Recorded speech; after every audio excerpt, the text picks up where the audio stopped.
بسم اللہ والحمد للہ والصلاة والسلام علی سیدنا و مولانا رسول اللہ وعلی آلہ وصحبہ ومن والہ اما بعد۔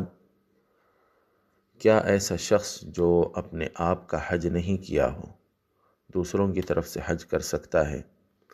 تو جاننا چاہیے کہ احناف اور مالکیہ کے نزدیک کر سکتا ہے، لیکن شافعیہ اور حنبلیہ کے نزدیک نہیں کر سکتا ہے۔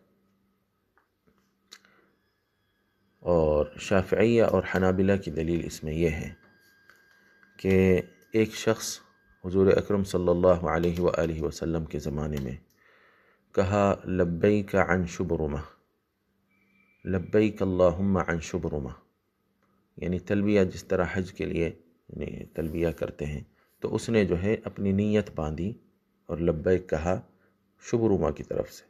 تو آپ صلی اللہ علیہ وآلہ وسلم نے اس سے سوال کیا کہ کیا تو نے اپنا حج کیا ہے؟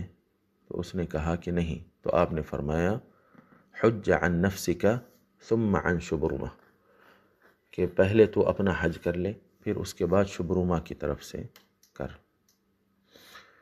تو اس سے جو ہے یہ دلیل شافعیہ اور حنابلہ بناتے ہیں کہ یہ جو ہے اس طرح جو آدمی اپنا خود کا حج نہیں کیا وہ دوسرے کی طرف سے نہیں کر سکتا ہے۔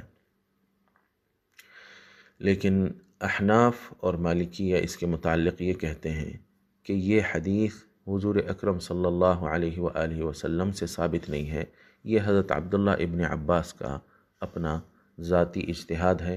حضور اکرم صلی اللہ علیہ وآلہ وسلم کی وہ حدیث ہمارے نزدیک ثابت ہے اور صحیح ہے جس میں ایک عورت نے سرکار صلی اللہ علیہ وآلہ وسلم سے سوال کیا کہ یا رسول اللہ، کیا میں اپنے والد کی طرف سے جو بہت بوڑھا ہو گیا ہے، سواری پہ سوار نہیں ہو سکتا ہے، کیا اس کی طرف سے میں حج کر لوں تو کیا اس درست ہوگا؟ تو آپ صلی اللہ علیہ وآلہ وسلم نے فرمایا کہ حجی عن ابیک، تو اپنے والد کی طرف سے حج کر۔ تو یہ جو ہے ہر فریق کی اپنی دلیل ہے، واللہ ورسولہ اعلم و احکم۔